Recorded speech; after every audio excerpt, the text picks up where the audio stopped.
নিরামিষ দিন আসলেই বাড়িতে সবসময় মনে হয় না কি রান্না করি? কি রান্না করলে নিরামিষ দিনটা একটু বেশ ভালো হয়? তো বাড়িতে যদি কখনো কচু দিয়ে এই রেসিপিটা আপনারা বাড়িতে কোনোদিনও না ট্রাই করে থাকেন, তাহলে আপনাদের কাছে আমার রিকোয়েস্ট রইল একটি বারের জন্য এই রেসিপিটি ট্রাই করে দেখুন। কচু দিয়ে এরকম একটা এত সুস্বাদু রেসিপি ট্রাই করা যায়, না বানালে বুঝতে পারবেন না। তাই জন্য অনুরোধ রইল রেসিপিটি ট্রাই করুন। যেকোনো কচু দিয়ে করতে পারবেন আর হ্যাঁ, কচুর সাথে গাঁটি কচু দিয়েও কিন্তু সেম প্রসেসে আপনারা রান্নাটা করে নিতে পারবেন। আজ বানিয়ে নেব কচুর মানে কচু দিয়ে আজকে বানাবো ধোকা। সাধারণত ডাল দিয়ে ধোকা বানানো যায়, তবে কচু দিয়েও কিন্তু বানানো যায়। কচুটাকে ভালো করে কেটে ধুয়ে সেদ্ধ করে নিতে হবে একটু নুন দিয়ে। আমি প্রেসার কুকারে ২ থেকে ৩টে সিটি দিয়ে সেদ্ধ করছি। আপনারা নর্মাল জল দিয়ে বাটিতেও সেদ্ধ করে নিতে পারেন, তবে দেখবেন যেন কচুটা ভালোভাবে আলুর মতো সেদ্ধ হয়ে যায়। কচু সেদ্ধ তো ভালোই লাগে খেতে। কিন্তু আমি যে প্রসেস আজকে আপনাদের বলছি না, এইভাবে কচুটাকে সেদ্ধ করে জল ফেলে দেওয়ার পর যখন রান্না করবেন, মানে আমি যেই প্রসেস ধোঁকা রান্না করে খাওয়া মানে বলছি, যখন ধোঁকা বানাবেন না, তখন কিন্তু একটুখানিও গলা ধরবে না। কোনো গলাও ধরবে না আর মুখে দিলেই পুরো মাখনের মতো গলে যাবে ধোঁকাটা। এতটাই টেস্টি হয়। কচুটাকে এইভাবে একটা ম্যাশারের সাহায্যে গরম থাকা অবস্থাতেই আমি চটকে নিচ্ছি। মানে তাড়াতাড়ি করার জন্য আপনারা কিন্তু ঠান্ডা করে চটকাবেন, তাহলে হাত দিয়ে করতে পারবেন। একটুও কিন্তু হাত চুলকাবে না। আমি যে প্রসেসে বলছি করে নেবেন। একটুখানি হিং, নুন, বেসিক যে গুঁড়ো মশলা জিরে গুঁড়ো, ধনে গুঁড়ো, লঙ্কার গুঁড়ো এগুলো সব দিয়ে এটাকে ভালো করে মেখে নেব।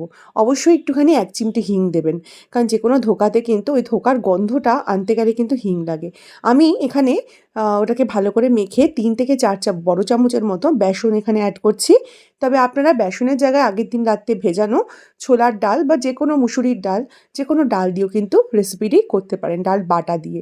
এর মধ্যে আমি বেসন একটু জল দিয়ে এটাকে মাখলাম। তো আপনারা বেসনের জায়গায় ডিরেক্ট ডাল বাটা দিয়েও কিন্তু এটাকে মাখবেন, সেই ক্ষেত্রে আর জল দেবেন না। দিয়ে দিচ্ছি 1/2 টেবিল স্পুনের মতো একটু চিনি। চিনিটা অবশ্যই অ্যাড করবেন।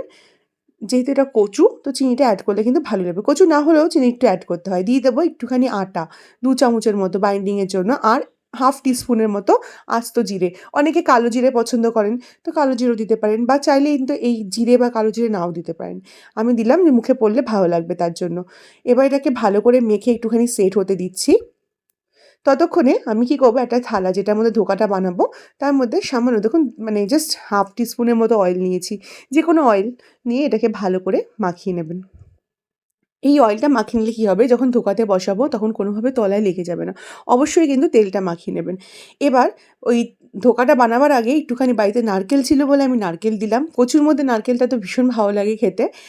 তো আপনাদের বাড়িতে যদি নারকেল থেকে থাকে অবশ্যই এটার মধ্যে নারকেল দিয়ে দেবেন। তো খুব বেশি না, জাস্ট ১ মুঠোর মতো নারকেল দিয়েছি। দেখতেই পাচ্ছেন।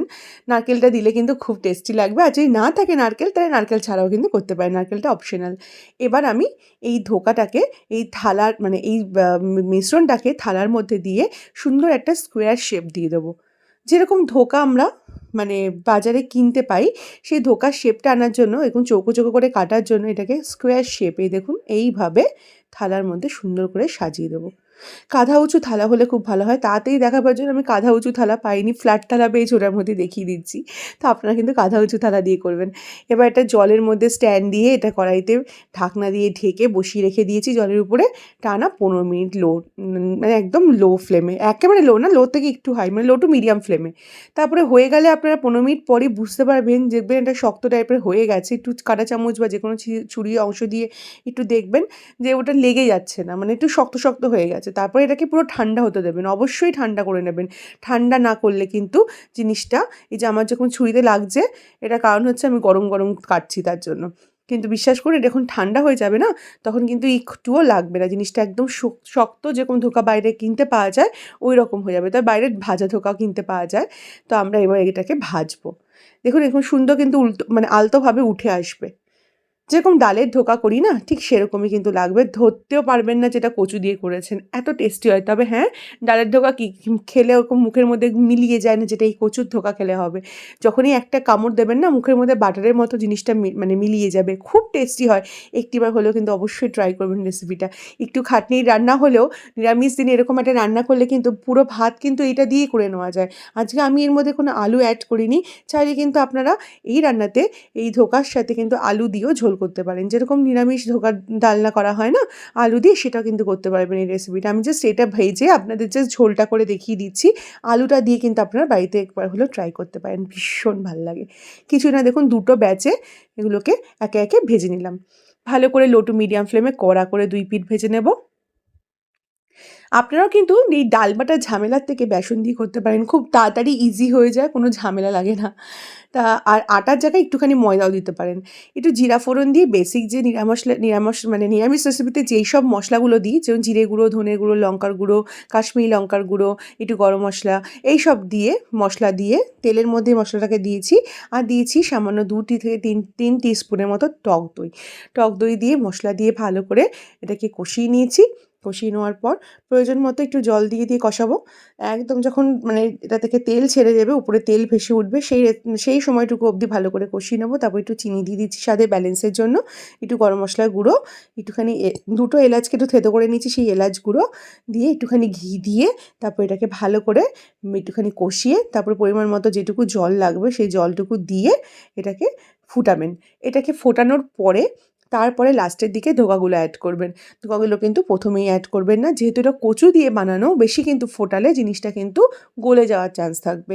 তাই জন্য নরম হয়ে যাবে।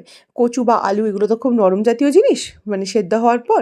তাই জন্য এটা দেওয়ার পরে কিন্তু বেশি ফোটাবেন না। আগে ঝোলটাকে ফুটিয়ে রেডি করে এটা দিয়ে বেশিক্ষণ না, জাস্ট 2-3 মিনিট রাখবেন, রেখে গ্যাসের ফ্লেম অফ করে দিয়ে এগুলোকে গরম গরম পরিবেশন করুন। আর যদি দুবেলা খাওয়ার ব্যাপার হয়ে থাকে বা রেখে দেওয়ার ব্যাপার থাকে যে একদিন রেখে খাবেন, বা অনেক সময় থাকে না অনেকটা কোয়ান্টিটি করেছেন, তো সেখানে কিন্তু কচুগুলোকে তুলে আলাদা করে রাখবেন আর ঝোলটাকে আলাদা করে রাখবেন। তাহলে কিন্তু পরের দিকে কচুগুলো নরম বেশি হয়ে যাবে না। যখন পরিবেশন করবেন একটু কচুটাকে উপর দিয়ে তার সাথে ঝোলের সাথে পরিবেশন করবেন। কিন্তু যখন রেখে দেবেন তখন সেপারেটলি ঝোল আর কচুটাকে আলাদা রাখবেন। তাহলে এই জিনিসগুলো, ধোঁয়াগুলো অনেকক্ষণ পর্যন্ত কিন্তু শক্ত থাকবে। তো কি ভাবছেন বন্ধুরা, বাড়িতে বানাবেন কি বানাবেন না? আমি বলবো একটিবার হলেও বানিয়ে নিন। রেসিপিটি কিন্তু দেখতে ঝামেলার লাগলেও বিশ্বাস করুন বানাতে কিন্তু এমন কিছু ঝামেলা লাগে না। আর যদি বানান তাহলে ট্রাই করেন, তাহলে কিন্তু আমার কমেন্টে অবশ্যই জানাবেন আপনাদের কীরকম লাগলো আমার আজকের এই রেসিপিটি। Thank you for watching this video. আবার দেখা হবে পরের রেসিপি।